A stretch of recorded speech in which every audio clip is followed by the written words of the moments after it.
మీరు దేవుని వాక్యాన్ని ఆలోచించవలసిన అంశం ఏంటంటే, నా వైపు చూస్తా వింటే కొన్ని మాటలు మీకు జ్ఞాపకం చేస్తాను. ఏ ఇంటిలో అయితే జ్ఞానులు ఆరాధించారో, ఏ ఇంటిలో అయితే బంగారము సాంబ్రాణి బోలము కానుకలు అర్పించటకు యేసు ఎదుట సాగిలపడ్డారో, ఆ ఇంటిలోనే యేసయ్య జన్మించాడు.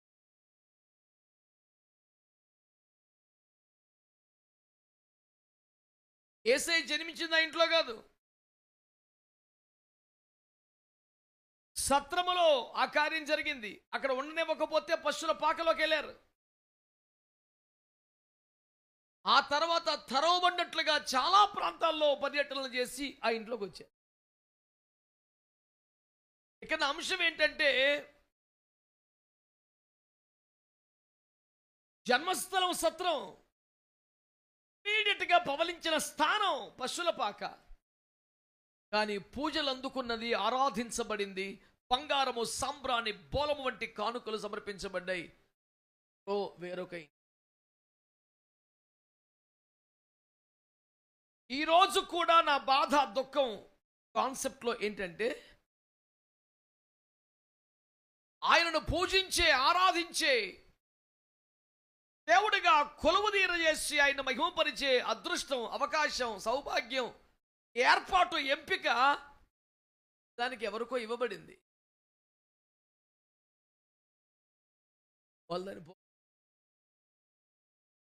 వాళ్ళు దాన్ని మిస్ చేసుకున్నారు. ఈ ఇంటి గురించి ప్రవక్తల గ్రంథాలు ఎక్కడ రాయబడలా. ఏ ఇంటిలో జ్ఞానులు వచ్చి పూజ చేశారో, ఆరాధించారో ఆ ఇంటి గురించి ఎక్కడ ప్రవక్తల గ్రంథాలు రాయబడలా. ఎవరూ దాని గురించి ప్రవచించలేదు. కానీ నా భాషలో చెప్పాలంటే, అంది వచ్చిన అవకాశాన్ని వాళ్ళు ఒడిసిపట్టు.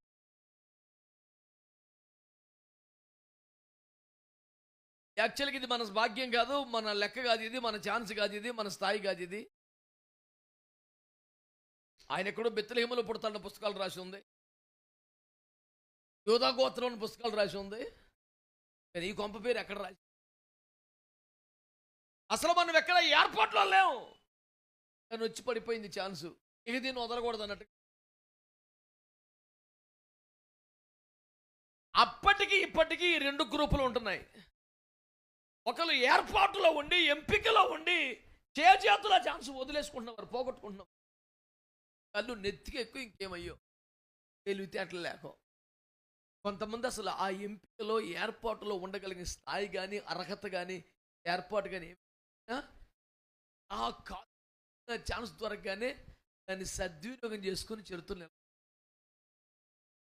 అన్యజనులమైన మనము ప్రారంభం నుండి ఏర్పాటులో ఉన్న వాళ్ళం కాదు. కట్టకూడదు నా point. That's all my message. ఇంకేమీ లేదు. కోటం ఆ ఒక్క మొక్క ఇంక చెప్పినా ఆ మొక్క చెప్పడం కోసమే. దేవుని వద్ద నేను మీ కొరకు పొందుకున్న ఉపదేశం అది. ఇక ఎన్ని రెఫరెన్స్లు చెప్పినా, ఎన్ని ఉదాహరణలు చెప్పినా దాని కొరకు చెప్పడమే. సారాంశం అయితే అదే. దేవుని మహిమపరచడానికి, దేవుని రాజ్యాన్ని కట్టడానికి, దేవుని ఆరాధించడానికి, దేవుని నామాన్ని గొప్ప చేయడానికి, దేవుని చేతి పనిముట్లుగా వాడబట్టడానికి మనం ఆరంభము నుండి ఎంపిక చేయబడ్డాము, ఏర్పాట్లో ఉన్నవారం కాదు. కొందరు బుద్ధి, కొందరు గర్వాంధులై పోగొట్టుకున్నటువంటి కుర్ర మన దగ్గరికి వచ్చింది. తెలివి ఏమన్నా ఉంటే ఏమన్నా ఫీల్ అవ్వకండి. చెప్పడం నాకు అలవాటు లేదు. తెలివి ఏమన్నా ఉంటే, తెలివి ఏమన్నా ఉంటే నీ బ్రతుకు ద్వారా, నీ కుటుంబం ద్వారా, నీ జీవితం ద్వారా యేసును లోకానికి చూపించే అవకాశాన్ని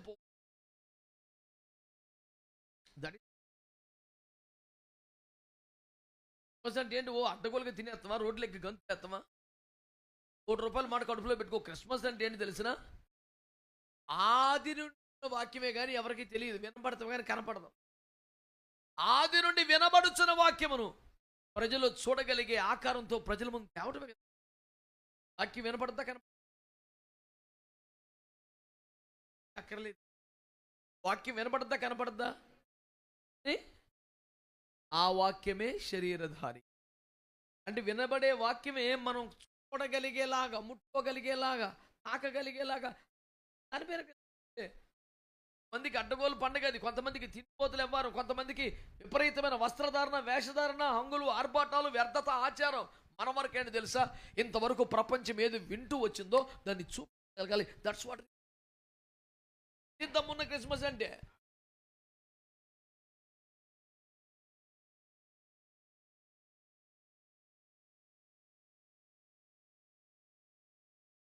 జనమందరూ కొట్టుకొని పోతున్న సార్ రూట్లో మనం ఎందుకు చావాలి? మనకు అవసరం లేదు.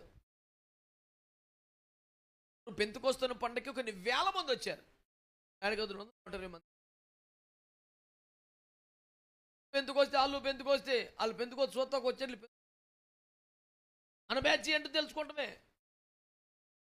ఈ 3,000 మంది, 4,000 మంది, 5,000 మంది తిరణాల కడ, జాతర కళ్ళ, పకోడి బండికలు ఉన్నారు కాబట్టి పెంతుకొస్తే వేస్ట్ అంటే అట్ట తిరగటం వేస్ట్. అర్థం కూర్చో వీళ్ళేమో ఆత్మను పొందుకున్నారు. ఏం జరుగుతుందో చూడ.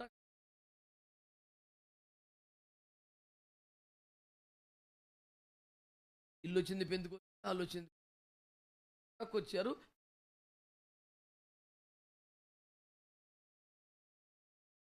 కొంతమందికి కొత్త వస్త్రాలు ధరించుకోవాలి, నగలు ధరించుకోవాలి, అర్ధరాత్రి అప్పరాత్రి కూడా బిర్యానీలు తినాలా, పేషెంట్ అయినా సరే కేకులు తినే.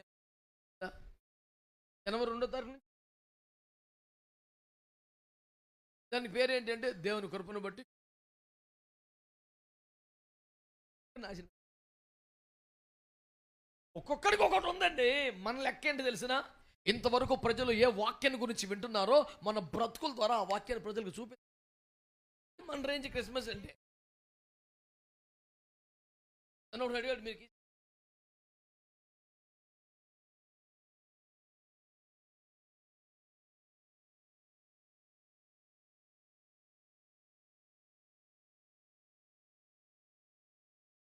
స్పీడ్ బలుగుతాయి. విడివిడిగా 2 పదాలను పలికితే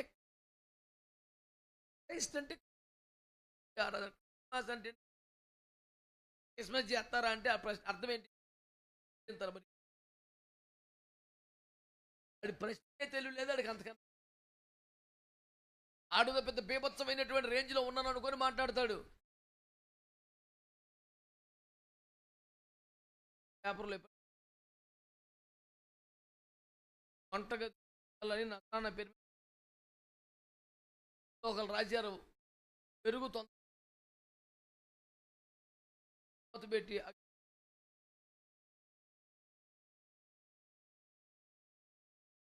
ఏదో మూత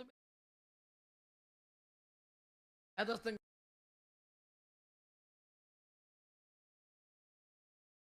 ఖాళీగా ఉంటాం. లో ఖాళీగా ఉంటాం. చాలా పర్ఫెక్ట్. ఇలాంటివి చెప్పాలంటే మీకు నా మెంటలు వచ్చి బోల్డ్ ఉన్నాయి భూమి మీద. ఒక శీతాకాలం చలిలో నా ఎల్ఎంఎల్ వెస్పా స్కూటర్ మీద ఎక్కడ విశాఖపట్నం నుంచి కోటరాంజపురం అతను అది అక్కడికి అంత దూరం వెళ్ళా నేను. చలికి గది ఉండి చెల్లి ఎంత పగిలిపోయినట్టు అయ్యి రక్తం గారే పరిస్థితి. ఇక బాధ తట్టుకోలేక పెదాలు పగిలిపోయి ఏళ్ళు చివర్లనే బెగిలి రక్తం ఉడుతున్నట్టుగా ఉంటే, అయ్యా ఏమైనా మాయిశ్చరైజింగ్ క్రీమ్ ఉందా? అంతా పగిలిపోయి నాకు రక్తం వస్తున్నట్టు ఉంది అన్నాను. మాయిశ్చరైజింగ్ క్రీమ్ లేదు కానీ ఇది ఉందని పట్టుకొచ్చి పౌడర్ డబ్బా ఇచ్చాడు. నేను చేయను. నేను ఇప్పుడు పౌడర్ ఎప్పుడు పూసుకుంటారు, క్రీమ్ ఎప్పుడు పూసుకుంటారు, వాడికి తేడా తెలియదు. మా ఇంట్లో ఉన్నాయి అంటాడు ఇప్పుడు వాడు. అందరూ అసలు కాన్సెప్ట్ ఏందిరా? నేను ఆచారంలో లేను, నేను పండగల్లో లేను, నేను పూజలు చేయను, నేను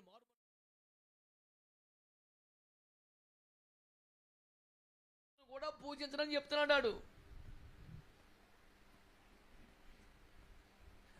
ఎప్పుడైనా ఒకసారి తల్లకిందులుగా నుంచుంటే మెదడుకి రక్త ప్రసరణ అంది, ఆరోగ్యం బాగుంటుంది. కానీ పొద్దుగూకలు అట్ట నడితే దరిద్రంగా చండాలంగా ఉంటుంది. విపరీతం చేయబాకండి, బ్యాలెన్స్గా చేయండి. దేవునికి స్తోత్రం. మీ అందరికి వందనాలు. మీరు కాక ఉపవాసం ఉన్నారని గట్ట ఏలబడి మొహం అట్ట పెట్టుకోండి. అటు కనబడినవి కడుతున్నది, హుషారుగా ఉండాలా. పొద్దున్నే టిఫిన్ చేసి వచ్చిన నాకన్నా ఉపవాసం ఉన్న మీరే గట్టిగా కనపడాలి. సిద్ధాంతం అది. స్తోత్రం చెప్పండి. హల్లెలూయా. అరే బెత్లెహేము గురించి ఎన్ని గ్రంథాలు రాశారు, ఎన్ని ఏర్పాట్లు చేశారు. ఛాన్స్ ఎవరికి వచ్చేసింది ఇప్పుడు? ఆడు ఎవడో ఇంట్లో ఉన్నాడు యేసు ప్రభు. జ్ఞానులు ఎక్కడికి వస్తున్నారు, బంగారం ఎక్కడికి వస్తున్నారు, సాంబారం ఎక్కడికి వస్తుంది, బోలం ఎక్కడ, సాష్టాంగ దండ ప్రమాణం, ఆరాధన, అసలు అగ్గి అభిషేకం, అల్లెలు ఎంత ఎక్కడ జరుగుతుంది, ఛాన్స్ ఎప్పుడు కొట్టాలి అసలు? నేను ఫస్ట్ నుంచి చెప్తుంది అదే. చాలా మంది దేవుని ఎంపికలో, ఏర్పాట్లో ఉండి వాళ్ళు అద్భుతమైన కృపను పొంది ఆ తర్వాత దాని విలువ తెలియక, దాన్ని కాపాడుకోలేక ఆ సౌభాగ్యాన్ని, ఆ రక్షణను, ఆ ప్రణాళికను, ఆ ఏర్పాటును పోగొట్టుకున్నారు, వ్యర్థులుగా మిగిలిపోయారు. కొంతమంది అపాత్రులైనా, అంత స్థానం లేకపోయినా దాన్ని ఒడిసి పట్టుకొని చరిత్రలు నిలబడిపోయారు. రెండో బ్యాచ్లో మనం ఉండాలని నా కోరిక. ఫస్ట్ బ్యాచ్ ఎట్టకో కాదు కాబట్టి. ఇప్పుడు ఎంత బీభత్సంగా ప్రపంచానికి పోజులు కుట్టినాడు ఎవరో? యూదులే కదా. లేఖనములు మావి, ధర్మశాస్త్రం మాది, పితరుల మావారు, వాగ్దానాల మాది, క్రీస్తు కూడా మాలో వచ్చాడు. యూదులు కూడా పోజు భూమి మీదకి ఎవడుకుంది అసలు? యేసుప్రభు ఎవరు అనుకుంటున్నావు? ఇక్కడ మేము లేఖనముల మావే, ధర్మశాస్త్రం మాదే, వాగ్దానముల మావే, క్రీస్తు కూడా మాలోంచి వచ్చాడు. ఏమనుకున్నావు? వాక్యం అంటే మేమంటే వాక్యం. మేము లేకుండా వాక్యం లేదు, అసలు వాక్యం అంతా మేమే. ఇంత మాట్లాడారు. తీరా వాక్యమే శరీరధారి ఎత్తే మాకు వద్దన్నారు. వాళ్ళు వద్దన్నది ఎవరిని? మరియనా, యోసేపునా, బాబునా? వద్దన్నది వాక్యాన్ని. వాళ్ళు సత్రంలో చోటి మంది వాక్యానికి, ఊర్లో రానే మంది వాక్యాన్ని పొద్దుకోగల వాక్యం అంటారు. వాక్యమే వస్తే పోమన్నారు. ఆ వాక్యముల్లో ఉన్న మర్మాలు, యుగములకు పూర్వము నుండి ఉన్న విశేషాలు మొత్తం అన్నీ కూడా అన్యజనులకు అపోస్తలుడిగా నియమించబడి పౌలు గారికి వచ్చేసినాయి. స్తోత్రం చెప్పొచ్చుగా. యూదుల కొరకు నియమించబడ్డ వారి కంటే అన్యుల కొరకు నియమించబడ్డానికి వచ్చేసినాయి మొత్తం ఇవన్నీ. సకల మర్మాల్లో గదిలో పెట్టి తాళం వేసి తాళం చేయి గుర్తుకుద్ది పౌలు గారికి ఇచ్చాడంట. ఏమన్నాడు పౌలు గారు? దేవుని మర్మముల విషయములో గృహ నిర్వాహకునయ్యాను. ఇంటి వాడిని మొత్తం నిర్వహించేది నేనే. తాళం చేతులు మన దగ్గర ఉన్నాయి. ధర్మశాస్త్రోపదేశకులం, శాస్త్రం పెద్దల ఊడి దగ్గర అక్షరం ఒక లేదు. ఇంతలో పుస్తకాలు పట్టుకొని తిరుగుతారు. స్నానం చేసి పొద్దున్నే పుస్తకం తిరుగుతారు. వాళ్ళు పట్టుకోక అందరూ లేచి నిలబడాలి. అమ్మో, అందులో ఒక్క మొక్క అర్థమే సత్తలేదు వాళ్ళకి. 70 సంవత్సరాలు 80 సంవత్సరాల వయసులో ధర్మశాస్త్రోపదేశకులు పట్టుకొని యేసుప్రభు ఏమన్నారు? మీరు పిలుపులు ఆటలాడుకునే పిల్లకాయల్లో ఉన్నారన్నాడు. వాళ్ళు హట్ అయిపోయారు. మమ్మల్ని అట్ట అంటావు నువ్వంటే మరి ఏమనమంటావు? మీకు అందులో ముక్క అర్థం అవుతలేదురా మీకు? క్లయోపని వాడు ఒకడు యేసుప్రభుకి క్లాస్ పీకాడు. నువ్వు ఈ దినములో ఉండి ఈ సంగతులు ఎరగవా? ఎక్కడున్నావు నువ్వు అని ఆయన యేసుప్రభుని కొట్టేశారు వాళ్ళు. అనేది యేసుప్రభుకి చెప్తున్నాడు. ఆయన కూర్చోబెట్టి లేఖనములో తన్ను గూర్చి వ్రాయబడిన ప్రతి ప్రవచనం ఎత్తి చూపించి వివరించినా కనులు తెరవబడలేదంట. అంతోటోడు యేసుప్రభు క్లాస్ పీకుతున్నాడు. నువ్వు ఎరగవా? ఇప్పుడు నువ్వు ఎరిగింది ఏందో చెప్పురా. ఏమి రాదు. కొంతమంది పెద్ద మనుషులు వయసును బట్టి, గౌరవం బట్టి మైకెత్తమాడు మాట్లాడితే ఏం మాట్లాడు మనకు అర్థం అవ్వదు. అప్పుడప్పుడు తమ్ముడితో పంచుకుంటాను నేను. తమ్ముడు నీకేమైనా అర్థమైందంటారా? నాకు కూడా ఏం అర్థం లేదు అన్నా. మరి ఏంటంటే అంతేనన్నా, అంతే. దేవుని స్తోత్రం, దేవుని ఏర్పాటు, పెద్దోళ్ళు. కాబట్టి ఈ మాటల చేత ఒకరినొకరు ఆదరించుకోమన్న వాక్యం చెప్పుకొని మేము ఇద్దరం ఆదరించుకుంటాం. మీకేం చేస్తాం? అసలు ఏముండదు కంటెంట్ అందులో. ఒకడు ఉత్తరం రాశాడు, అమ్మా నువ్వు బాగున్నావా? భగీరథ. నాన్న ఎలాగున్నాడు? భగీరథ. తమ్ముడు బాగానే ఉన్నాడా? భగీరథ. ఇలాగ ఉత్తరంలో 500 భగీరథలు ఉన్నాయి. ఆడు అమెరికాలో ఉంటాడు, ఇక్కడ ఉత్తరం రాసి పంపాడు. వీళ్ళకి మెంటలు వచ్చి భగీరథలు అర్థం కాక ట్రంకాలు బుక్ చేసి మొత్తాన్ని ఫోన్లో కలుపుకొని, కొడుకా ఎలాగున్నావురా ఏంటంటే అంటే అదేంటమ్మా ఉత్తరం రాశాను కదా అందలేదా అంటే అందే చేశాను ఫోను. ఏమైందమ్మా డబ్బులు సరిపోలేదా అంటే అన్నీ సరిపోయిరా. నాకు అర్థం అవ్వట్లేదు ఏంటంటే భగీరథ. ఏంటమ్మా అంటే నువ్వు ఉత్తరంలో గడికోసారి భగీరథ రాసేవరా? అసలు అదేంటో అర్థం అవ్వట్లేదురా. నేను నాన్నగారు టెన్షన్ పడుతున్నాం కొడక అనేది ఏం లేదమ్మా పదం బాగుందని పెట్టాను అన్నాడు. అసలు దానికి అర్థం లేదాడు, ఎందుకు పెట్టాడో తెలియదు. మీరు బాగున్నారా? భగీరథ. నాన్నగారు ఎలా ఉన్నారు? భగీరథ. అంతా బాగానే ఉందా? భగీరథ. దానికి అర్థం లేదు. ఎందుకు మాట్లాడతాడు పదాలు, మంచి మంచి పదాలు. కనుక ప్రియులారా మరి ఆ విధంగా దేవుని గమనములో మరి రెక్కలో ఏమో. అందుకని యోబు గారు కడుపు మండిపోయి ఒక డైలాగ్ కొట్టాడు, వృద్ధులు మాత్రమే జ్ఞానులు కాదన్నాడు. ప్రభు నన్ను క్షమించి అందరినీ కాపాడును కాక. మీరు మాట్లాడరే. దేవుడికి స్తోత్రం. అలవాటు తప్పిందా? అలసిపోయారా స్తోత్రాలు చెప్పి? హల్లెలూయా. మంచిగా చెప్పండి. నా పాయింట్ ఒకటే, కొంతమంది చేజేతులా పోగొట్టేసుకుంటున్నారు బాబు కృపని. మనం పుట్టుకుందాం, సంపాదించుకుందాం, కాపాడుకుందాం అంటున్నాను. అంతకని ఏమి లేదు నా బోధ.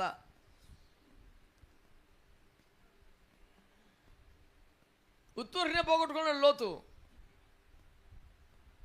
పెద్ద మనిషి ఒక మాట అంటాడు, ఎగురుకుంటూ వెళ్ళిపోతామనేక.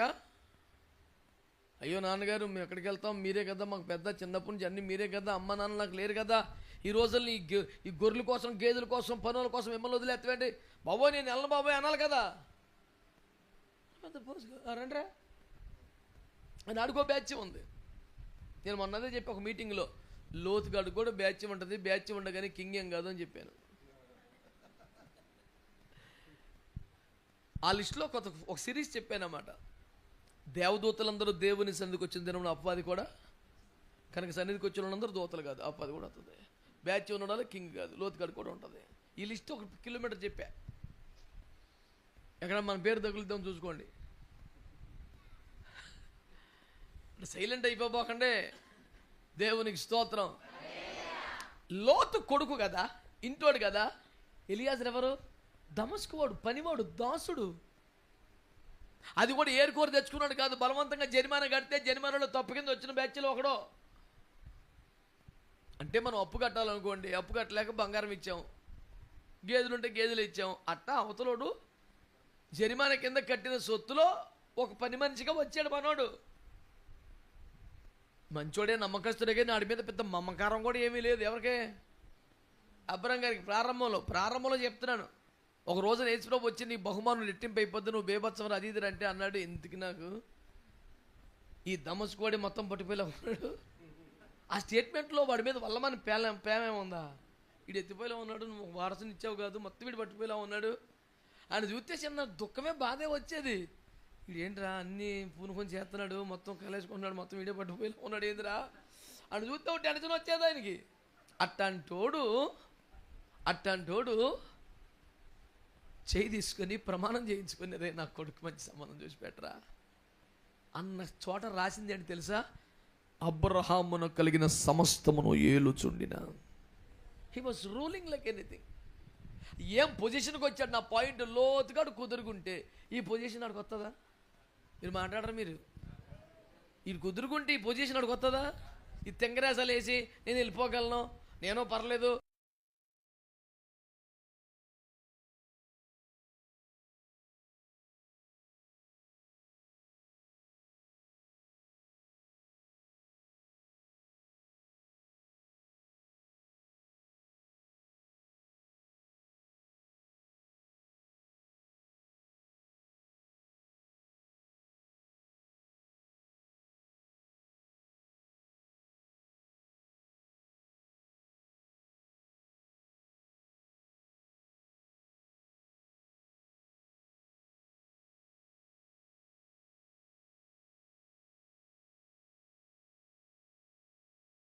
నుంచి కృపలోంచి పక్కకు పోవటం ఏంటి? నువ్వు ఎలాంటి సంఘంలో పెరిగావు, ఎలాంటి ఉపదేశంలో పెరిగావు, ఎలాంటి కన్నీటి ప్రార్థనలో పెరిగావు, ఎలాంటి సమర్పణతో పెరిగావు? ఈరోజు 4 రూపాయలు వచ్చేపాటికి, కొత్త ఫ్రెండ్స్ వచ్చేపాటికి, ఎవడెవడో తగిలేపాటికి నువ్వు ఎటు చెదిరిపోతున్నావు.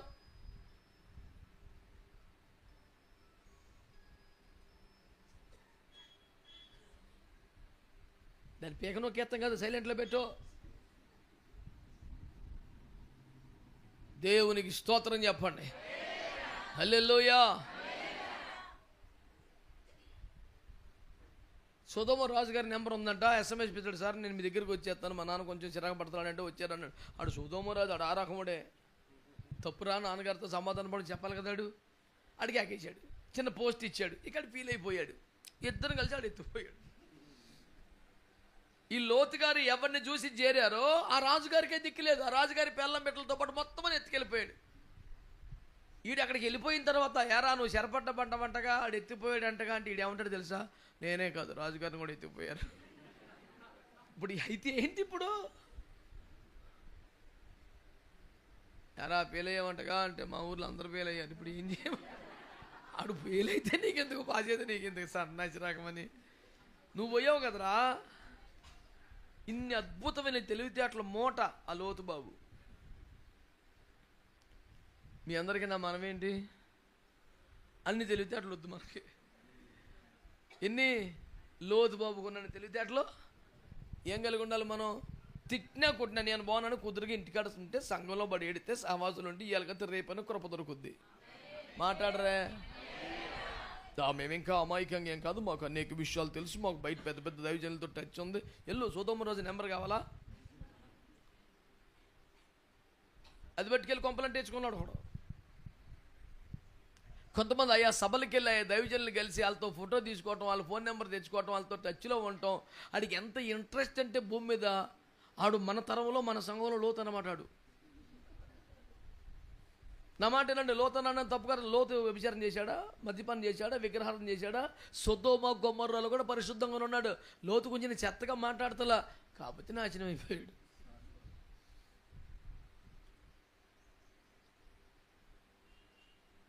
కిలోమీటర్ ఆర్టికల్ రాశాను, అక్కరకు రాని ఉపయోగపడని పరిశుద్ధతని. నువ్వు అర్థం చేసుకో, అక్కరకు రాని ఉపయోగపడని పరిశుద్ధత. లోతు చెడిపోయాడా, బాగుపడ్డా? మరి అది లోతు చెడిపోయాడంట లేదన్నారు, బాగుపడ్డాడంట లేదంట. మరి ఏమయ్యాడు రా? అత్తాంతరం అయిపోయాడు రా బాబు. మీకు దండం పెడతాను, కుదురుకు పడి ఉండండి. ఒక్కరు కూడా అవునలేదు, ఆమె అనలేదు అనరో. దేవుడి మిమ్మల్ని దీవించును గాక. ఇప్పుడు అంటారు, అది ఆ పదం వినపడాలి మనకి.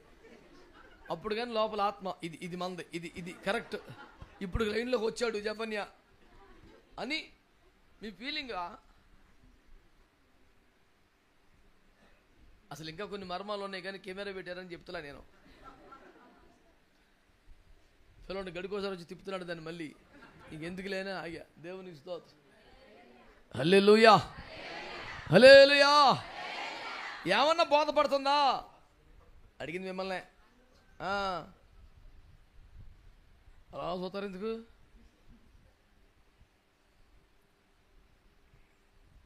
బాయ్ మీకు ఏమైనా అర్థం అవుతుందని నేను చెప్పే ముచ్చట. మరి చాలా సైలెంట్గా ఉన్నారు ఏంటి మరి? ఆ సొదొమ రాజు ఆ నెంబర్లు తీసేయండి ఫోన్లోంచి. ఆడెవడో మీకు తెలుసు, నేను చెప్పక్కర్లేదు. ఇంకా మనకి వేరే కనెక్షన్లు అవసరం లేదు. మనకు ఒక ఇల్లు ఉంది, మనకు ఒక తండ్రి ఉన్నాడు, మనకు ఒక సహవాసం ఉంది, మనకు ఒక బోధ ఉంది, మనకు ఒక నడిపింపు ఉంది, మనకు ఒక నాయకత్వం ఉంది. కుదిరిగా ఎడితే వీళ్ళకైతే రేపైనా బాగుపడతాం. అటు బరిగైతే ఇటు బరిగైతే అటు తిరిగి ఇద్దరి సంవత్సరం అక్కడ లేనిపోని తిప్పలు తెచ్చుకొని 31st నేటు ఓవర్మని ఎడుతాం కాదు. కృతజ్ఞతగా కన్నీరు ప్రభు పాదాల మీదకి వచ్చేలాగా ఆరాధన చేసుకుంటే చాలు. ప్రభుకు స్తోత్రం. హల్లెలూయా. లోతు పోగొట్టుకున్నాడు, ఛాన్స్ ఎవరికి వచ్చింది? ఎలియాజరుకు వచ్చేసింది. ఎలియాజరు ఇంటి పని మనిషిగా కదా ఇస్సాకు సంబంధం చూడటానికి అబ్రహాం చేత పంపించబడితే, ఆ ఇంటి పెద్ద ఆయన అబ్రహాం గారి వియ్యంకుడు ఏమన్నాడు? యెహోవా వలన ఆశీర్వదింపబడిన వాడ లోపలికి రమ్ము, నువ్వు బయట నిలవనేలా? అయిపోయి మీరు బయట ఉంటుంది సార్, రండి సార్ రండి సార్ అని తీసుకెళ్తున్నాడు. ఈయన కంగారు పడి, సార్ నేను కాదు సార్, దేవుడు మా యజమానుని బహుగా ఆశీర్వదించాడంటే, మాకు తెలుసులే కానీ నువ్వు కూడా అరేంజ్ చేద్దాం లోపల రా అన్నాడు. అబ్రహాము గారే వస్తే ఎంత గౌరవం రావాలో అంత గౌరవం ఎవరికి వచ్చేసింది ఇప్పుడు? ఏం చేసిరా? ఎలియాజరే బావులు తవ్వించను, ఎలియాజరే వ్యవసాయం చేశాను, ఎలియాజరే సంపాదించాను, అంతేమీ లేదు, పనులను చేసుకుంటున్నాడు అంతే. ఈ బాబు వచ్చా 100 ఎకరమేం పెరగలా, ఏమీ లేదు, ఉన్నట్లు కుదురుగా చేసుకుని నాన్నగారికి నమ్మకంగా ఉన్నాడు చేతి కింద. కుదురుగా ఉన్నందుకే, నమ్మకంగా ఉన్నందుకే దాసుడు కుమారుడు స్థానానికి వచ్చేసాడు. ఎతవేసలేసి కుమారుడు ఎవడో అంజుడు చోట్ల పడిపోయాడు. నేను అనేది ఏంటి, కొంతమంది దేవుని ఏర్పాట్లో పిలుపులో ఉండి కూడా కుదురుగా ఉండకుండా దెబ్బతినేశారు. కొంతమంది అసలు ఏర్పాట్లో లేని ఎవడో బయటోడు పిచ్చోడు అయ్యి ఉండి కూడా కుదురుగా ఉండి ఆ స్థానానికి వచ్చేసారు. అసలు ఏం కళ్ళు తిరుగుతలేదు ఏంటంటారు? ఏమా ప్రార్థన తర్వాత చేసుకుందాం. దేవునికి స్తోత్రం కలుగునుగా. హల్లెలూయా. ఆయన పుట్టింది ఎక్కడా?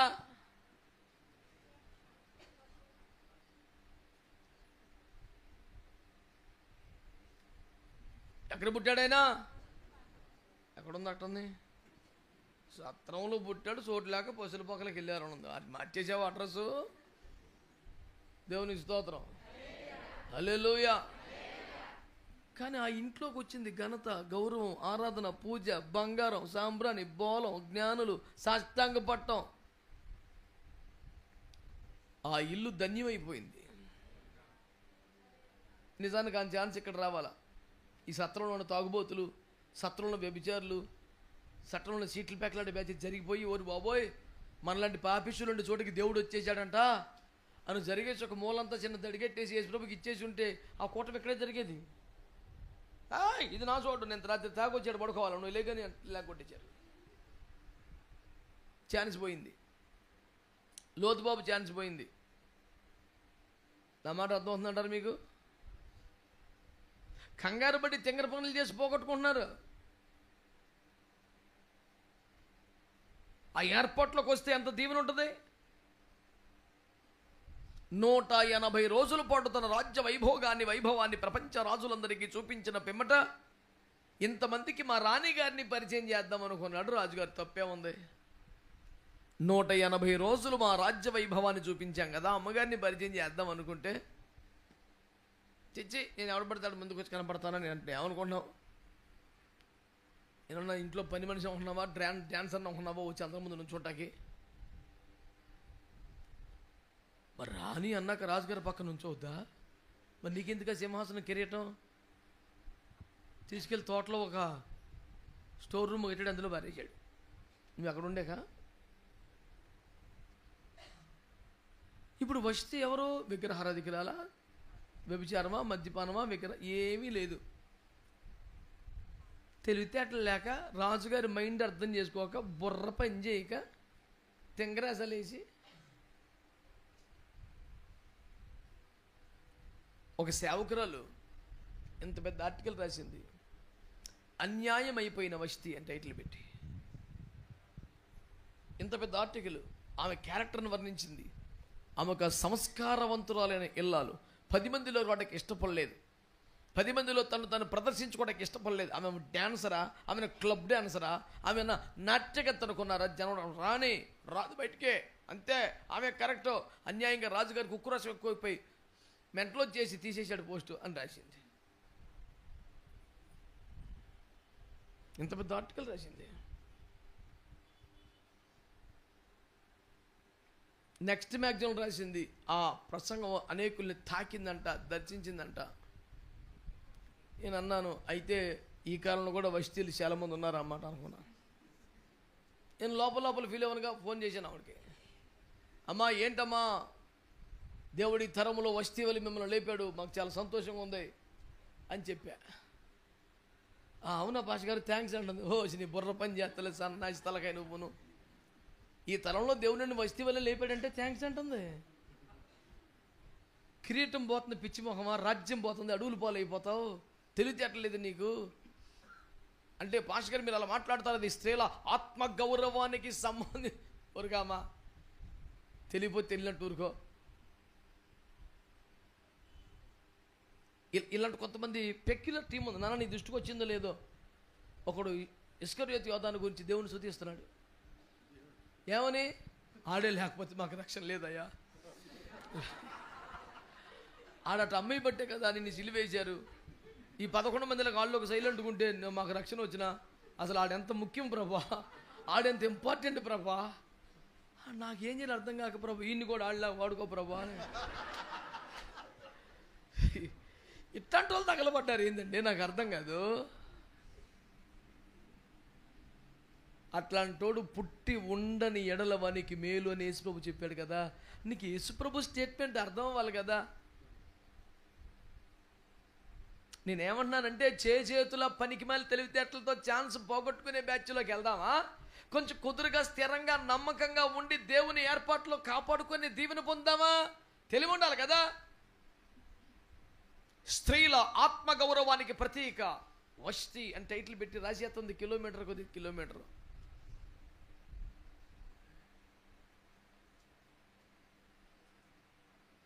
ఇక రాతపూర్వకంగా జవాబు చెప్పగలను రాశాను ఆర్టికల్. రాజు మనసు ఎరగని రాణి, రాజును అవమానపరిచిన రాణి రాశారు అక్కడ. ఇది మొదలుకుని రాజ్యములు పురుషులందరూ కూడా ఎవ్వరూ కూడా ఘనత గౌరవాలు పొందరు. ప్రతి భార్య భర్తని గంజిలో కరేపాకులాగా తీసి అవతల పడేస్తుంది, ఏగని తీసినట్టు పడేస్తుంది. సభ్య సమాజంలో అవమానం తప్ప దుఃఖం తప్ప ఇంక విలువ లేదు. ఎట్లాంటి మనిషిని అర్జెంటుగా తీసి అవతల పడుతుంది, దేశంలో పరువు దక్కదన్నాడు, తీసి పడేశారు. ఆమంట ఆదర్శ వనిత అంట. రాణి అనండి. రాణి యొక్క ప్రథమ కర్తవ్యం రాజు గౌరవాన్ని కాపాట. అన్ని దేశాల రాజులు వచ్చి కొలువు తీరితే ఇతన్ని ఎదవ కింద చేసి, సిగ్గుపడేలా చేసి, తలంచుకునేలా చేసి, వాళ్ళందరూ పక్కపక్కన అవుతా 180 రోజులు వైభోగం చూపించాడు. ఇంటికాడ ఏమి లేదు, అడవడి మనోడిది. బయట పులి, ఇంట్లో పిల్లి, ఇట్లా మాట్లాడకుండా నవ్వుకుంటా పక్క వెళ్ళిపోయారు. ఎంత సిగ్గు, ఎంత అవమానం అండి. రాజుగారు పరువు తీసేస్తాక బయలుదేరేవారు అని.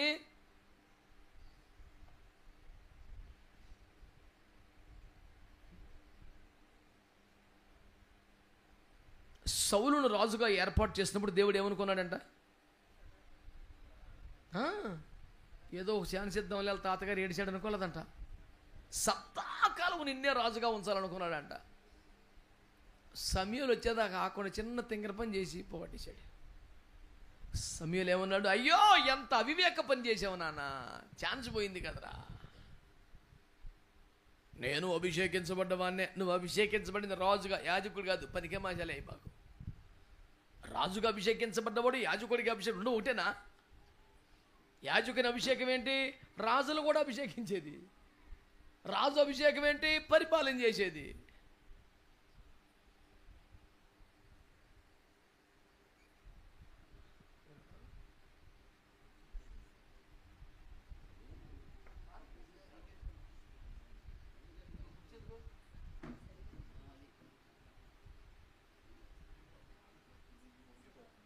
నమ్మకమైన కుర్చీ పడితే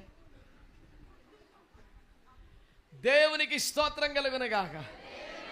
శాశ్వత అధ్యక్షుని మనకి చైర్మన్షిప్ మీటింగ్ కాపాడుకోకపోతే అట్లా మీరు దేవునికి స్తోత్రం కలుగునగాక. హల్లెలూయా. ప్రభునందు మిక్కిలి ప్రియమైన దేవుని ప్రజలారా, దీవే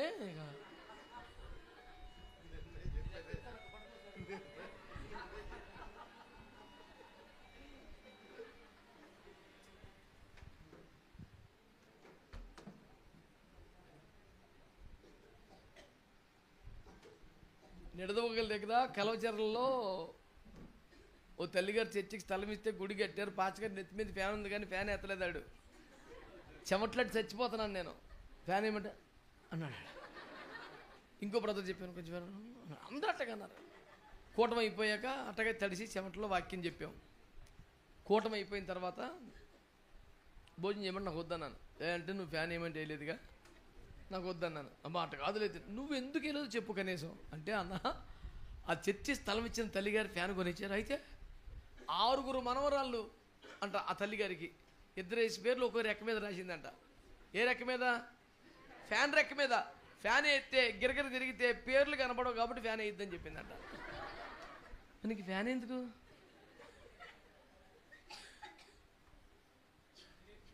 అసలు ఫ్యాన్ ఎందుకు? ఇంకా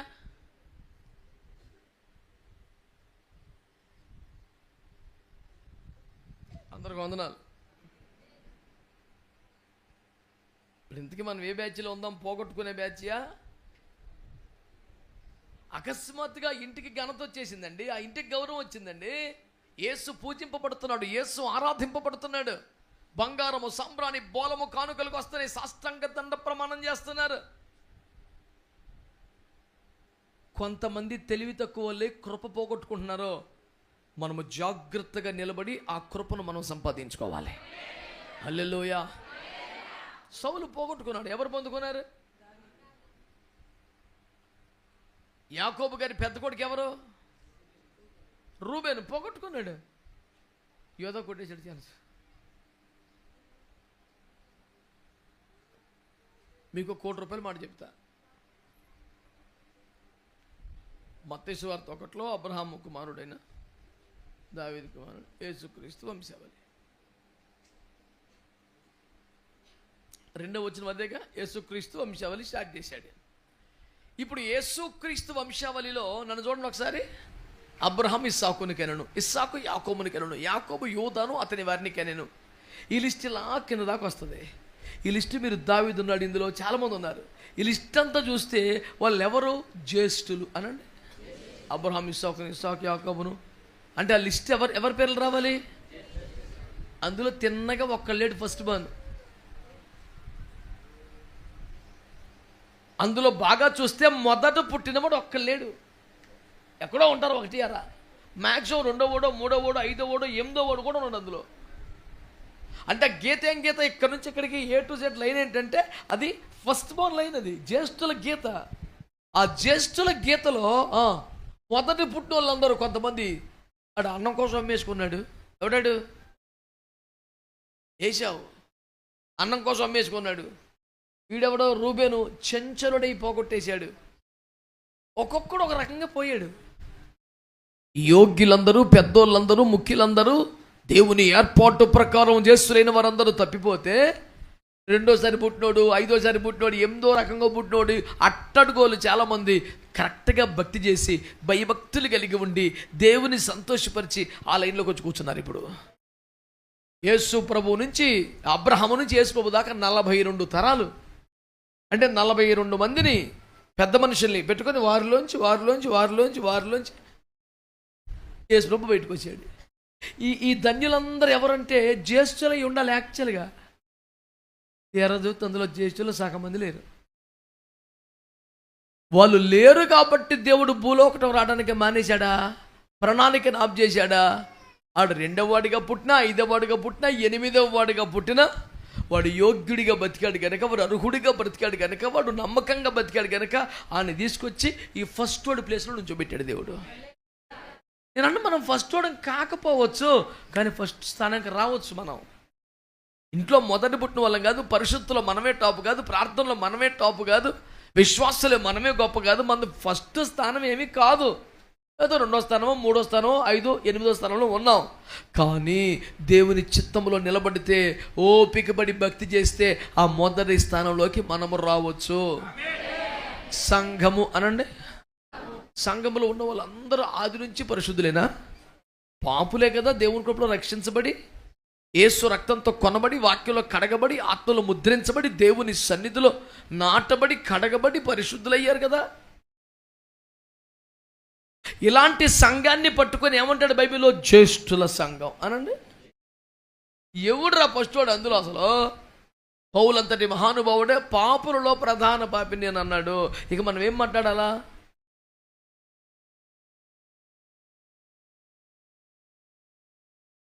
బైబిల్లో మన వరసంతా చూస్తే అద్భుతమైన దేవుని ఏర్పాటులో ఉన్న వారందరూ తెలివి తక్కువ వారై, గర్వాంధులై, చెంచలులై దేవుని కృపను మిస్ అయిపోయారు. మనము ఏమాత్రం జాగ్రత్తగా, కుదురుగా, మెలకుగా స్థిరపడిన శాశ్వతమైన కృప మనకు వస్తుంది. ఆమేన్. అదే మత్తయి సువార్త 2వ అధ్యాయం 23వ వాక్యం చదవండి.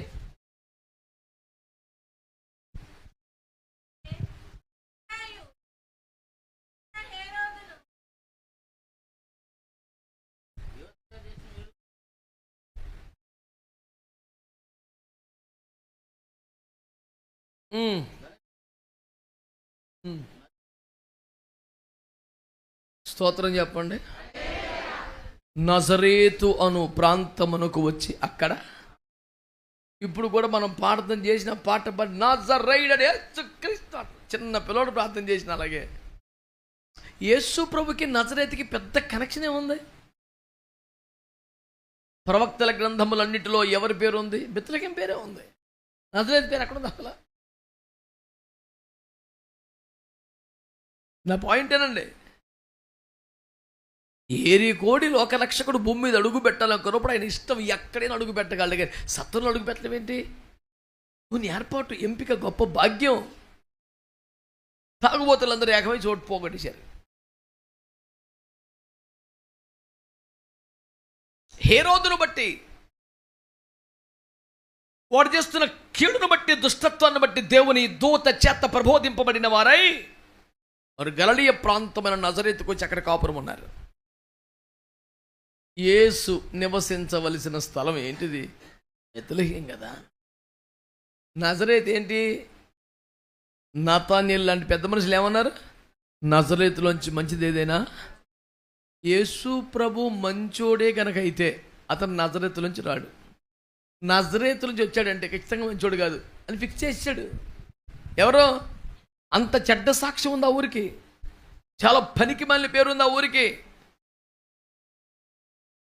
యూదా బెత్లెహేమా, నువ్వు యూదా ప్రధానంలో ఎంత మాత్రం అల్పమైన దానవు కావో.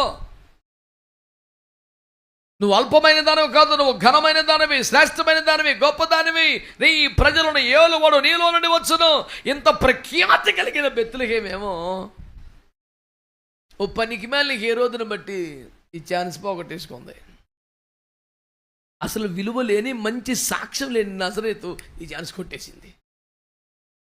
మీరు ఎప్పుడైనా ఎక్కడైనా సరే ఒక మంచి దైవజనుడు బెత్లెహేమీయుడైన యేసు నామములు అంటాం చూశారు? అసలు చెప్పాలంటే అది కరెక్ట్ అడ్రస్ కదా. మాసిపోయింది ఆ పేరు. ఆ ఆధార్ కార్డు పనిచేయదు ఇప్పుడు.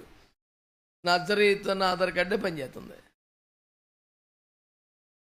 నేను అన్నాను, యూదులు మనకంటే ధన్యులు, శ్రేష్ఠులు. వాళ్ళు ఎయిర్పోర్ట్లో ఉన్నారు, కాలదనుకున్నారు, ఛాన్స్ మనకు వచ్చింది. దీన్ని కాపాడుకోవాలి మనం. ఆమేన్, హల్లెలూయా. ఇంక వదిలిపెట్టకూడదు ఈ ఛాన్స్. మనకంత స్థాయి లేదు, మనకంత భాగ్యం లేదు, కానీ వచ్చింది ఈ ఛాన్సు. మన కుటుంబాల్లో దేవుడు ఎందుకో మనల్ని రక్షించుకున్నాడు, మన బంధువుల్లో ఎందుకో దేవుడు మనల్ని రక్షించుకున్నాడు. మనం విమోచించబడ్డ వారం, యేసు రక్తంతో కొనబడిన వారం, వాక్యంతో కడగబడ్డ వారం, ఆత్మతో ముద్రించబడ్డ వారం, పెండ్లి కుమార్తెగా ఏర్పరచబడి సిద్ధపరచబడుతున్న వారం. రేపో మాపో మన కొరకే ప్రభు రాబోతున్నాడు, పరలోకాన్ని తీసుకెళ్ళబోతున్నాడు. ఇంత ఏర్పాట్లో మనం ఉన్నాం. మనల్లో చాలా మందికి స్థానం కాపాడుకోవద్దా? చిన్న చిన్న విషయాల కోసం, చిన్న చిన్న మాటల కోసం, చిన్న చిన్న బలహీనతల కోసం ఇలాంటి అవకాశాన్ని పోగొట్టుకుంటామా? తెలివి ఉండాలిగా. రాకరకు వచ్చిందండి.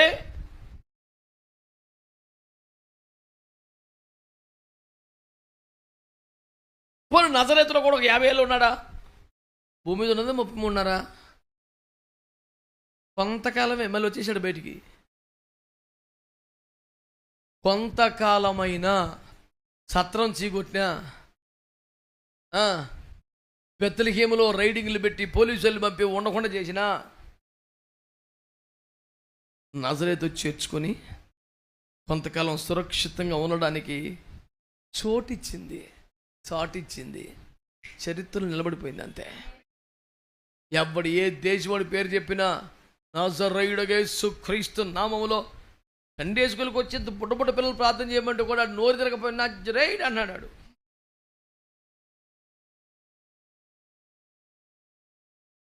యేసు పేరు చెబితే ముందు ఆ పేరు బలికే పరిస్థితి వచ్చేసింది. ఇంచుమించుగా యేసు ప్రభు పేరు 100 సార్లు బలితే ఒక 70 సార్లు అన్నా ఆ పేరు బలికే పరిస్థితి వస్తుంది. అంటే అర్థమేంటి? ఇప్పుడు నజరేతు పుణ్యక్షేత్రమా, పవిత్ర స్థలమా? అక్కడ మట్టి తెచ్చుకుంటే మనకు బాగుండిద్దా? పోనీ అక్కడికి వెళ్ళి చచ్చిపోతే బాగుండిద్దా?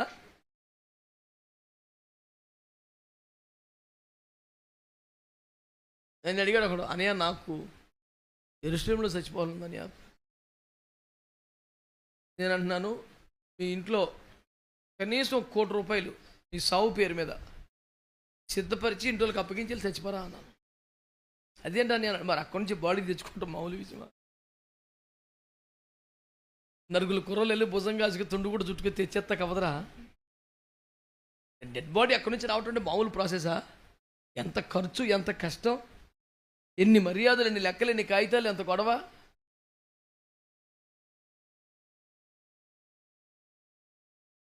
మాకు అక్కర్లేదులే, ఆడే బారేయండి అన్ను ఇంటికాడికి వచ్చేదాం అనుకో. ఈయన ఎవడు రికమెండ్ చేశాడు, నీకు ఎవడు వీసా ఇచ్చాడు, ఎవడు సంతకం పెట్టాడు, ఆడి పేన మీదకి వచ్చుద్ది. ఈ ఖర్చు అంతా మాకెందుకని. అంత ఈజీ కాదు. కానీ ఆ ప్రాంతాల మీద మనకి అలాంటి పుణ్యక్షేత్రమనో, పరిశుద్ధ స్థలమనో, అక్కడ మట్టి తెచ్చుకుందామనో, యోర్దాను నీళ్లు తాగుతాయి, ఇలాంటి తిక్కల ఆలోచనలు లేవు. మనకున్నది ఒకటే, నజరేతు కొంతకాలము యేసుకు చోటిచ్చిన కారణంగా శాశ్వతమైన ఘనత పొందింది కదా. మనం యేసును శాశ్వతంగా గుండెల్లో పెట్టుకుంటే ఇంక అంతకన్నా ఎక్కువ కృపే ఉంటుంది కదా అన్నదే పాయింట్. దేవునికి స్తోత్రం కలుగునగా. హల్లెలూయా. యేసు కొంతకాలము నజరేతులో కాపురమున్న కారణంగా కాబట్టి ఏమొచ్చింది, యేసు పేరు ముందు పర్మనెంట్గా ఊరి పేరు ఫిక్స్ అయిపోయింది, నజరేయుడైన యేసు. అపోస్తలులు వాడారు ఆ పదాన్ని. దయ్యాలు భయపడిపోయాయి నజరేయుడు యేసు అని పేరు చెప్తే. యేసు ప్రభు పేరులో ఊరు కలిసిపోవటం ఎంత చిన్న విషయం ఏంటండి. అందుచేత నా మనవి, పుట్టింది ఎక్కడో సత్రంలో కానీ ఛాన్స్ కొట్టేసింది ఆ ఇల్లు. అడుగుపెట్టింది బెత్లెహేములో,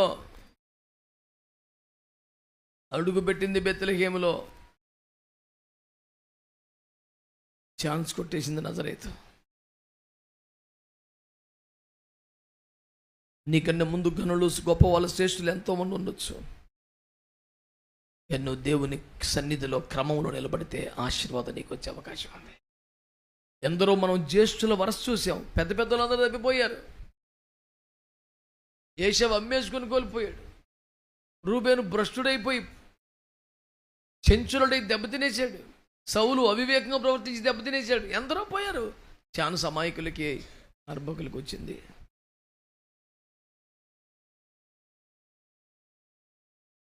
బైబిల్ గ్రంథంలో మత్తయి సువార్త మనకి అపోస్తలుల కార్యం 1వ అధ్యాయంలో మత్తీయ అనే వ్యక్తి కనబడతాడు కదా. 12 మందిలో చేర్చబడెను. అక్కడ రాయబడిన మాట, అప్పటి నుండి మత్తీయ ఆ 11 మందితో లెక్కించబడెను. అదే అపోస్తలుల కార్యం 1వ అధ్యాయం చివరి వచనం.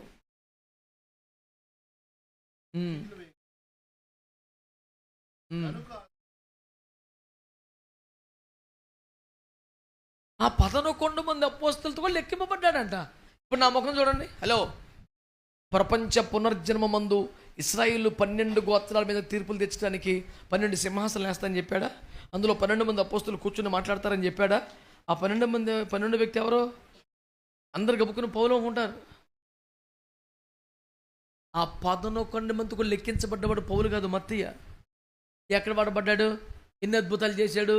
ఎక్కడ ప్రసంగాలు చేశాడు? సంఘ చరిత్రలో అతను వాడబడిన ప్రాంతాల్లో కొంచెం వివరం ఉంది, కానీ పరిశుద్ధ గ్రంథంలో ప్రస్తావన ఉండదు ఆయన గురించి. ఇప్పుడు ఆయన గురించి మనకు తెలియపోయినా రేపు పొద్దున్న యుగాంతంలో 12 సింహాసనాలకు తీర్పు తీరుస్తున్న 12వ వ్యక్తిగా మనం ఆయన చూడొచ్చు. ఇంత ఘనత ఎలాగొచ్చేసింది ఆయనకి? ఏమీ లేదు, కూడబడి తిరిగేవాడంట. 22వ వచనంలో ఉంటుంది ఆ మాట. పేతురు గారు మాట్లాడుతూ, యోహాను బాప్తిస్మములు ఇచ్చిన దినము మొదలుకొని యేసు మన మధ్య సూచక క్రియలు చేయటం ఆరంభించిన కాలం వరకు, ఏమండి, మనలో ఒక్కడుగా ఉండిన. ఆమేనండి. అంటే యోహాను మొదలెట్టినప్పటి నుంచి కూడా కూడబడేవాడంట. యేసు ప్రభు చేతిలోకి వచ్చాక, యేసు ప్రభు సేవను ముగించేదాకా కూడానే ఉన్నాడంట. ఇప్పుడు చెప్పండి, 12 మందిలో ఇతను ఒక్కడిగా పిలువబడ్డా? పిలువబడ్డ వారిలో లేడు. ఆ 12 మంది పేరులో లేడు. ఏర్పరచబడ్డ వారిలో లేడు. ఇప్పుడు 5 రొట్టెలు 2 చేపలు సుమారు 15,000 మందికి పంచారుగా. ఇంతమందికి పంచినప్పుడు ఈ 12 మందే పంచడం అంటే కష్టంగా మాట్లాడరే. ఇప్పుడు ఈడ్చి కొడితే మనం 200-250 మంది ఉంటారు. ఎంతమంది వడ్డిస్తారంటే కనీసం 20 మంది అడగడి చేస్తుంటారు. 15,000 మందిని, అది కూడా బఫే కాదు, పంక్తులు తీరి కూర్చోబెట్టమన్నాడు. ఎంతమందిని పంచి పెట్టమన్నాడు? వాళ్ళు చూడకపోతే 4, నువ్వు కూడా పట్టుకెళ్ళు, రొట్టెలు పట్టుకెళ్ళు. నీడే ఉద్యమం వచ్చాయ్యా, నేను కూడా 4 చేపలు వేస్తానయ్యా, నర్మోస్ కూర్చో, మీరే పంచి పెట్టండి. అలాంటి పరిచర్యల్లో కూడా ఎప్పుడు మత్తీకి ఛాన్స్ రాలా. ఎవడు పట్టించుకోవాలా, పేరు పెట్టి పిలవాలా, ఎంట తీసుకెళ్ళాలా, మర్మాలు చెప్పాలా, ప్రేయర్ టీంలో లేడు, అద్భుతాలు లేవు, పరిచర్యలో ఛాన్స్ లేదు, ఎక్కడా చేర్చుకోవాలా మనల్ని. అయినా సరే పొద్దున్న లేతో కూడబడి తిరిగిపోయాడంట. మరి నువ్వు ఎందుకురా వెనకాల పడి, నేను ఏమన్నా కేకేశాడా? పిలవలేదు. నువ్వు పిలువబడ్డ వారిలో ఉన్నావా? లేదు. ఏర్పరచబడ్డావా? లేదు. మరి కూడా ఎందుకు వస్తున్నావు? నీకైనా పరిచయం ఇస్తాడా? ఇవ్వడం. దయ్య ఎలగొట్టమన్నాడు, ఎలగొట్టమంటావు. ఈ రొట్టెలు నాకేమి ఇవ్వడు, మరి ఎందుకు వస్తున్నావు? నాకు ఇష్టం, ఆయన అంటే ఇష్టం, ఆయన అంకలా ఉండదు. నువ్వు ఇందులోకి రాకూడదురా, అటు దూరం కూర్చుంటానులే, నేను లోపలికి రానులే, మీరే తినండి, మీరే మరపాలని చెప్పి నేను బయట ఉంటానులే. మరి ఆ పాటిదానికి ఎందుకు రా, ఏమో నాకు ఇంటి దగ్గర ఉన్నప్పుడు చేస్తాను, వెనకాల వస్తున్నాను. అసలు పిలుపు లేదు, గౌరవం లేదు, ఏం పోవడం లేదు, ₹10 పని చెప్పలేదు ఆ పిల్లడికి. అసలు ఇటు చెడిపోయి వెళ్ళిపోయాడుగా, ఎవడు వేసుకోవచ్చు, చీటీ ఎత్తే వేసుకుని వాడి పేరు పలికించాడంట. అంతే. ఆ పుణ్యానికి అతడు ఆ 11 మందితో లెక్కించబడను. సింహాసనం మీద పేరు, కిరీటం మీద పేరు, నూతన పట్నం మీద పేరు. ఏందిరా చాలా చెట్టు కొట్టాడు, బేబత్సం చేసింది ఏమీ లేదు, అన్ని కోటాలకి మానకుండా వచ్చాడండి. అంతే, కొట్టేశాడు. కృప. స్తోత్రం చెప్పరే, మాట్లాడరే. హల్లెలూయా. నాకు పెద్దగా రాజకీయాలు తెలీదు, అప్పుడప్పుడు పేపర్ అది కూడా రోజు చదువుతాను. అప్పుడప్పుడు పేపర్ చదివితే కొంచెం కొంచెం అర్థమైతే, అర్థమైన దాంట్లో కొంచెం మీకు చెప్తుంటాను, అంతకన్నా నాకు పెద్దగా తెలిసి చదువు. ఒక పెద్ద నాయకుడు పాదయాత్ర చేస్తే ఒకడు వెనకాల తిరిగాడంట, వాడికి ఎమ్మెల్యే సీట్ ఇచ్చేశారు. అసలు వీడు ఎవడు ఏంటంటే కూడా తిరిగాడు. నేను ఆ కథనం పేపర్లో చదివితే మత్తి గుర్తొచ్చాడు నాకు. నిజమే, అయ్యుండొచ్చు. ఎందుకు ₹10 కొరగాని మనిషి 12 మంది అపోస్తలుల పేర్లు చెప్పరా అంటే, వీళ్ళ పేర్లు చెప్పి 12వ పేరు మత్తి. అటు చూస్తే నూతన పట్టణంలో పేరు కనపడుతుంది, పునాదుల మీద, ఆ గోళ్ళ మీద కనపడుతుంది. ఇక్కడ మనిషిరా. ఆ మేధావులు పెద్ద పెద్దలు పోయారు సార్, అనామకుడు కొట్టుకొచ్చాడు ఛాన్సు. నువ్వు ఒక ఆదివారం వస్తే 3 శనివారాలు ఎగ్గొడుతుంది. నీకు ఆదివారం అని ఇంట్రెస్ట్ ఎక్కువ, ఉపవాసం కొట్టమంటే అసలు కుదరదు. టిఫిన్ కూటంలో ఒకలాగా ఉన్నారు జనం, భోజనం కూటంలో ఒకలాగా ఉన్నారు. ఈ పేరు ఏడ పలుకుద్దురా మరి? కూటమంటగా, కూటమంట ఏం కూటమా? టిఫిన్ కూటమా, భోజనం కూటమా? అంటే టిఫిన్ కూటమా, చిన్న పని ఉందిలే. భోజనం కూటం అయితే ఎట్టయినా కాల్ చేసి కొత్తానుగా. అసలు ఆ భోజనాల కానీ నీ పేరు లేదు, ఇప్పుడు పోయింది, మొత్తం పోయింది.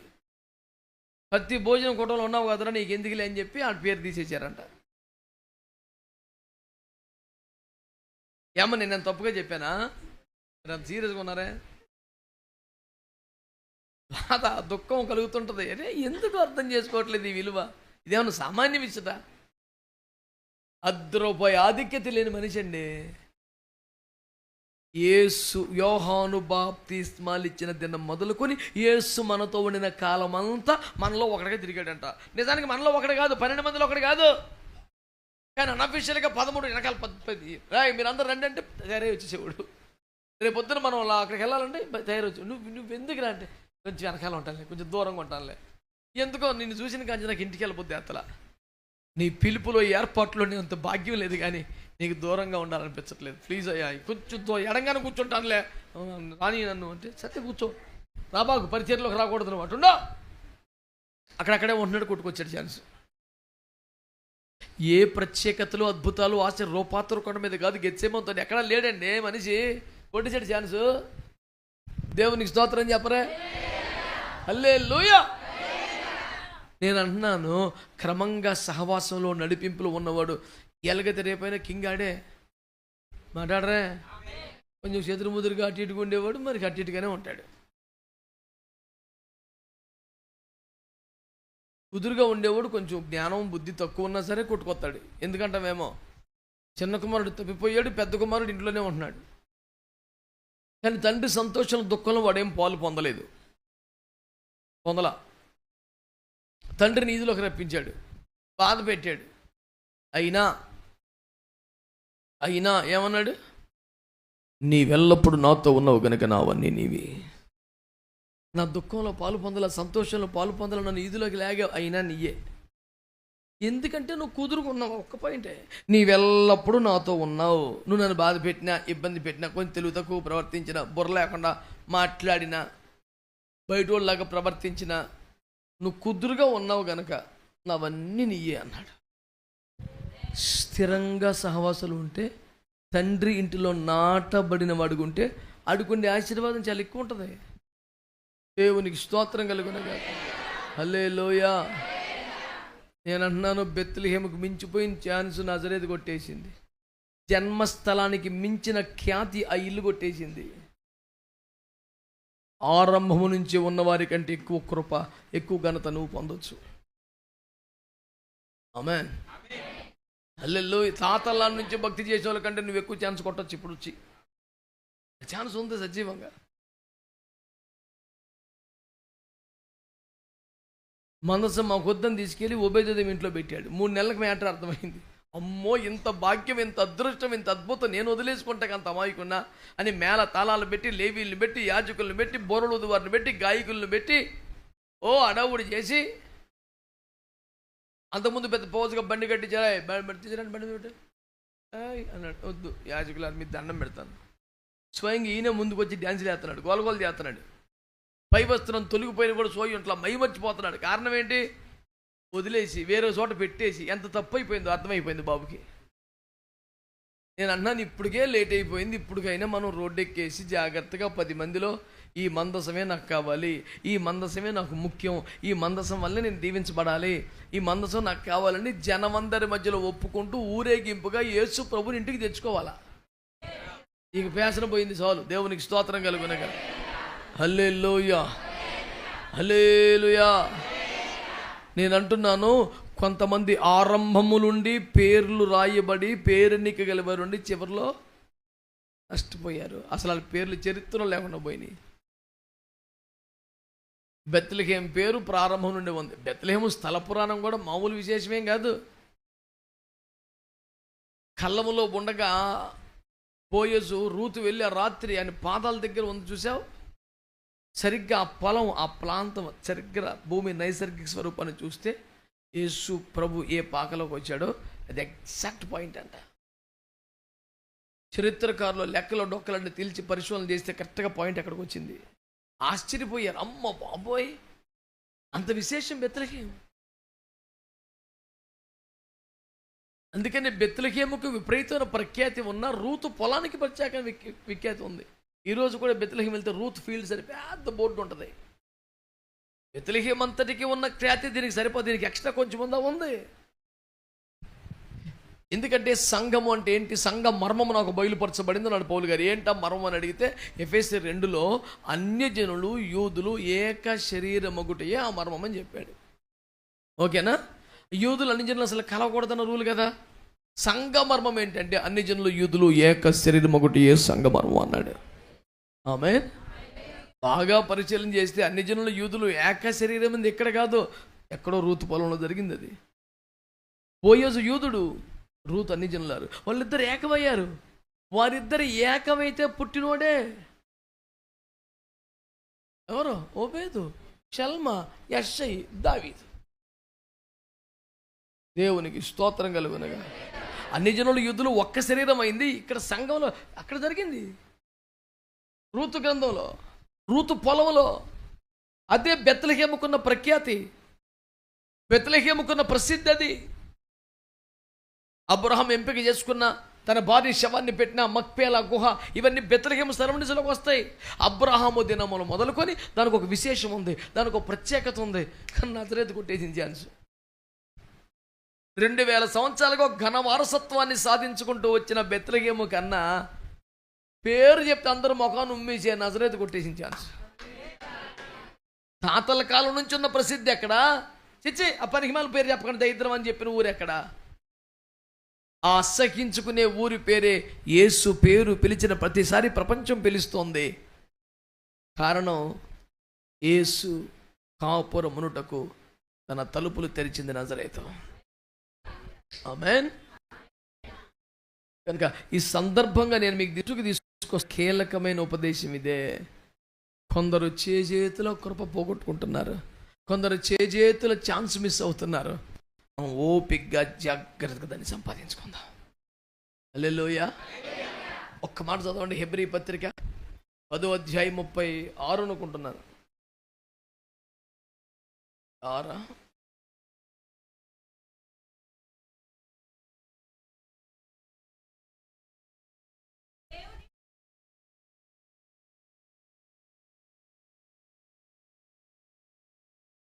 అంతే, ఇంకేం అక్కర్లా. మీరు మారు మనసు పొందండి, మీరు బాప్తీసం పొందండి, మీరు ఏం అక్కర్లేదురా బాబు, దేవుని కృపలో ఈ అనుభవంలోకి వచ్చేసారు, మారు మనసు పొందారు, బాప్తిసాన్ని పొందారు, సమర్పణలోకి వచ్చారు, నిబంధనలకు వచ్చారు, అభిషేకాన్ని పొందారు, అంతా బాగుంది. కానీ ఈ నిబంధనకి, ఏర్పాటుకి, సమర్పణకి, భక్తికి తగిన ఫలితం అనుభవించడానికి మీకు ఇంకా కొంచెం ఓరిమి అంటే ఓర్పు, కొంచెం ఓపిక పట్టండి, ఆ కృప మీకు వచ్చేద్దని చెప్తున్నాను. ఇన్ని సంవత్సరాలుగా ఎన్ని అవకాశాలు వచ్చినా మీరు బయటికి వెళ్ళలేదుగా, ఎన్ని ప్రలోభాలు వచ్చినా ప్రభుని విడిచిపెట్టలేదుగా, ఎన్ని దెబ్బలు కొట్టినా సరే ప్రార్థన కొట్టలేదుగా, ఇన్ని బాధలు పడ్డారుగా. ఇక దీనికి సంబంధించిన ఫలితం రాబోయే టైం వచ్చింది, మీకు కొంచెం ఓర్పు ఉంటే చాలు, ఇంకేం తెప్పలక్కర్లేదని చెప్పాడు. దేవునికి స్తోత్రం కలుగునగా. ఇన్నాళ్ళు దుఃఖాన్ని పంటి బిగును దాచుకొని నవ్వుతూ స్తుతించారుగా, ఇంతకాలం బాధలు భనిస్తూనే సాక్షిగా బ్రతికారుగా, ఇంతకాలం ఇంట బయట వ్యతిరేకత ఉన్నా దేవుని కొరకు సువార్త ప్రకటించారుగా. ఇక మీ కష్టానికి, భక్తికి ఫలం పొందే ఒక సమయం వచ్చింది. మీరేం చేయాలా? కొంచెం ఓర్చుకోండి, కొంచెం ఓర్చుకోండి. అలాగే కూడా తిరగండి, అలాగే నమ్మకంగా రండి, అలాగే వెనకాల ఉండండి. దేశం పరువు కాపాడు, రాజుగారి కుర్చీ కాపాడిన దావీదుని ఒక దొంగలాగా, నేరస్తులాగా ట్రీట్ చేశాడు సౌలు. సర్వ సైన్యాన్ని చంపడానికి ఏర్పాటు చేశాడు. అయినా యెహోవా కొరకు నేను సహనంతో కనిపెట్టుకుంటుని, నా ప్రాణం ఎందుకు తొందరపడుతున్నావు, నిరీక్షణ కలిగి ఉండు, ఓపికగా ఉండు అని అత్యున్నతమైనటువంటి రాజకిరీటాన్ని పొందుకున్నాడు. దేవునికి స్తోత్రం కలుగునుగా. కనుక ఎన్ని చెప్పినా, ఎంత చెప్పినా నా సారాంశం ఒకటే, ముందే చెప్పాను మీకు. నేను కొంతమంది చేతుల చేజార్చుకుంటారు మహిమను, సింహాసనాన్ని, కిరీటాన్ని, ఆధిక్యతని. కొంతమంది పెద్ద పెద్ద అద్భుతాలు ఏమి చేయకపోయినా కాస్త కుదురుగా ఉండి, నిలకడగా ఉండి, ఓపికగా ఉండి ఛాన్స్ కొట్టేశారు. ఆమె ఏ పెద్ద అద్భుతాలు చేయకుండా, ఏ బీభత్సాలు చేయకుండా, ప్రాణత్యాగాలకు వెళ్ళిపోకరు లేకుండా, సింపుల్గా కేవలం స్థిరముగా ఉంటే, కేవలం నిలకడగా ఉంటే, కేవలం నాటబడి ఉంటే మనం ఈ కృప పొందుతాం, ఈ ఛాన్స్ పొందుతాం. ఎంతమంది నమ్ముతారు? హల్లెలూయా. ప్రభువా, నాకంటే గనుడు, నాకంటే గొప్పవారు చాలామంది కోల్పోతున్నారయ్యా. నేను వారితో పోల్చదగినంత స్థాయి వ్యక్తినేమీ కాదు, కానీ స్థిరపరచమని అడుగుతున్నాను, నాటబడే కృపమని అడుగుతున్నాను, నమ్మకంగా వెంబడించే కృపమని అడుగుతున్నాను, నువ్వు ఫలమిచ్చే వరకు ఓపికగా భక్తి చేసే కృపమని అడుగుతున్నాను అని ఒక్క ప్రార్థన కానీ మనం చేస్తే, మన దేవుడు ప్రార్థనలు ఆలకించేవాడు కదా. ఆ ఎంపికలో, ఏర్పాటులో, కృపలో మనం ఉండేలా చూస్తాడు. ఆ ఇల్లు పొందిన కృప, నజరేతు పొందిన కృప మనమందరం పొందాలని ఆశతో నా మాటలు ముగిస్తున్న దేవుడి వాక్యం ద్వారా మిమ్మల్ని దీవించునుగాక. అవకాశం ఉంటే, ఆరోగ్యం ఉంటే మోకరించండి, లేదంటే కళ్ళు మూసుకొని ప్రార్థన చేద్దాం.